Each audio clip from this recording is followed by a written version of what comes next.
All right, guys, welcome to Module 6. In Module 6, we're going to be talking about elevating the torso, all right? Now, in this section, we're going to talk about the importance of actually having the correct body position, all right? Which means we're going to elevate our torso, which means we're going to get our torso and our body as tall as possible, all right?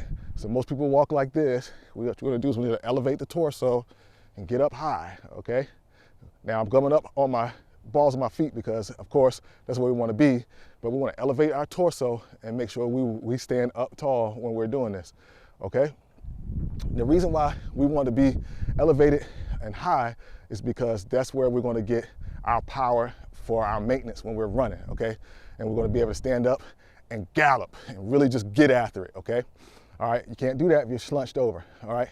Now, the reason why we don't want to slunch over, right? We want to keep our hips, all right, like our hips, and treat it like it's a bowl. If we're too far forward, we're going to have water in the bowl. The water is going to fall out of our bowl, all right? If we go too far back, water's going to fall out of our bowl. We want to keep the water in our bowl. Our hips is just like a bowl here. We want to keep the water in the bowl, okay? So we're going to stay high, hips high, and straight, okay? Now, what happens is if we get too far forward, sometimes we're going to have chances when we go forward, but if we get too far forward, what's going to happen is gravity is going to pull on you.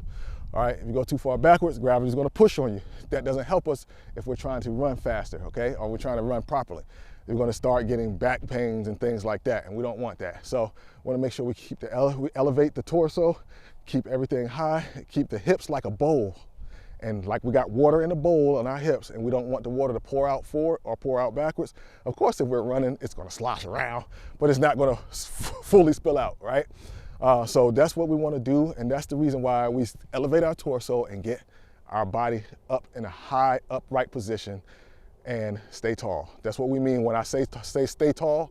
When I say stay tall when you're doing this, I mean elevate your torso, stay tall, all right? So I'll see you in the next video.